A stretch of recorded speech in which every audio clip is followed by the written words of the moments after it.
সাদিপুর গ্রামেই দেখছিলাম যে মহড়া চলছিল যে গোপীবাগে একটা অপারেশন হবে, গেরিলা অপারেশন হবে।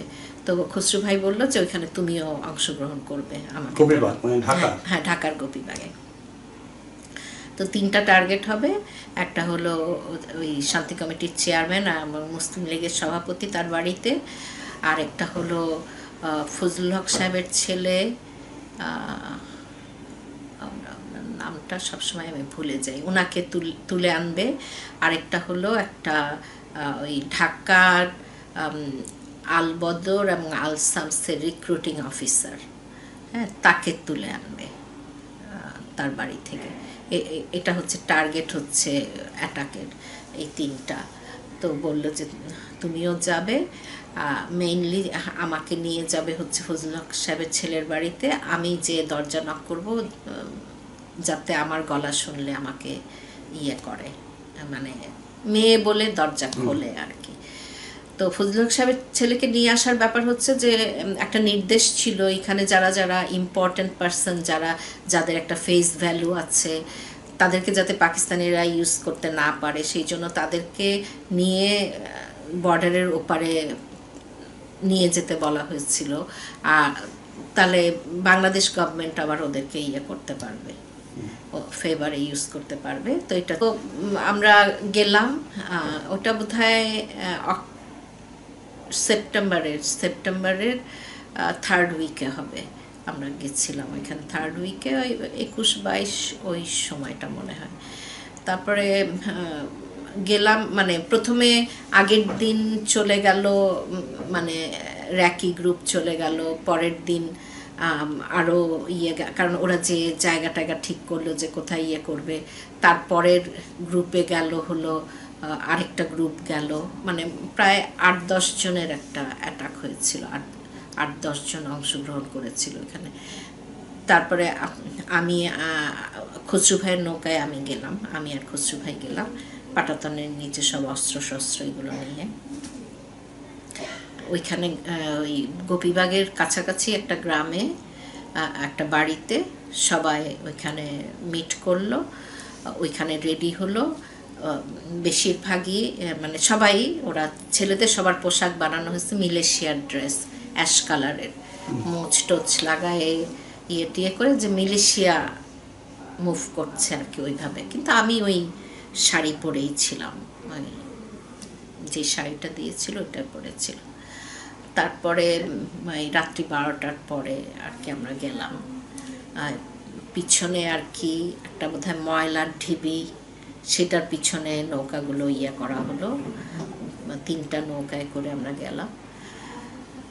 তো ওইখানে যে তো দেখলাম যে ফজলুল হক সাহেবের ছেলে, ওই যে গোপীবাগের ওইখানে একটা ময়লা ফেলতো আর কি, হ্যাঁ, তো ওই ময়লা দিয়ে যে ইয়েটা হয়েছে ওইটার পিছনে নৌকাগুলো ইয়ে করে ওইখান থেকে হেঁটে আমরা গেলাম।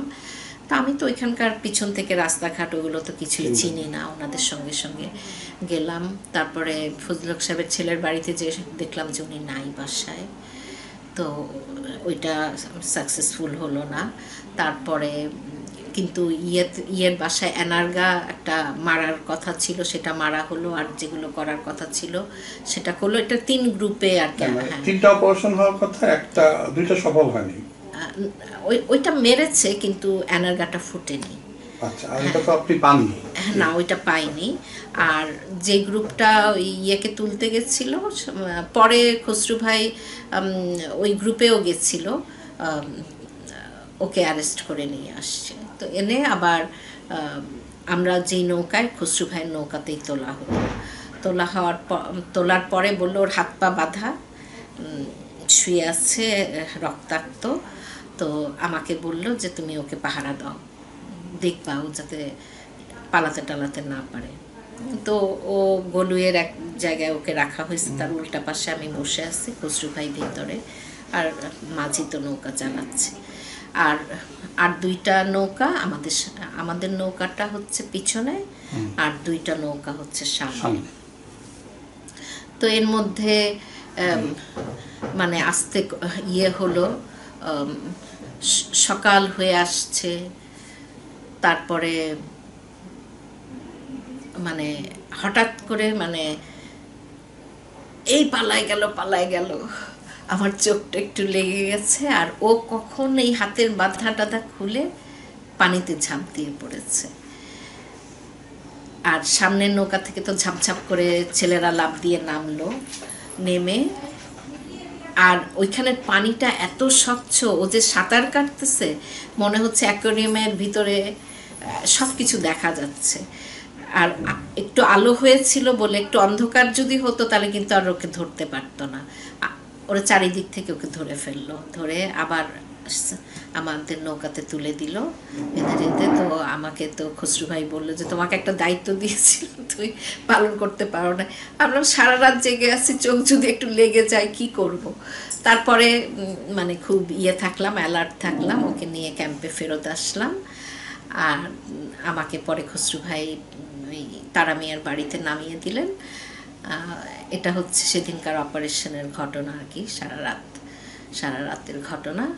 এরপরে খসরু ভাই বললেন যে একে এক্সিকিউশন করার দায়িত্ব তোমার। তা আমি বললাম যে ঠিক আছে, মানে এটা এমন কিছু কি কঠিন হবে, আমি একটা রিভলভারের গুলি ছুড়বো, মরে যাবে। বলছে যে না না, তোমাকে তো একটা অ্যামুনেশন, ওর জন্য তো আমি একটা অ্যামুনেশন নষ্ট করবো না। হ্যাঁ, তাহলে কিভাবে মারবো খসরু ভাই? বলে যে বিয়ানের চার্জ করে মারবে। আমার তো চোখ ছানা বড় যে একটা মানুষকে বিয়ানের চার্জ করে কিভাবে মারবো। তো যাই হোক, ওই যেদিন আমরা আগরতলায় যাব তার আগের দিন, একদিন কি 2 দিন আগে উনি বললো যে আজকে হচ্ছে এক্সিকিউশন টাইম। কিন্তু না, ওর আসলে হাত বেঁধে দিয়েছিল, যার ফলে আমার বিয়ানের চার্জ করতে অসুবিধা হয়নি, মানে আমি রেজিস্ট্যান্স পাইনি আর কি। যার ফলে তা না হলে ওরকম শক্ত সামর্থ্য একটা লোককে এরকম রোগাপটকা একটা মেয়ে কিভাবে মারবে বিয়ানের দিয়ে। ওইটা আমি সাকসেসফুলি করলাম। তার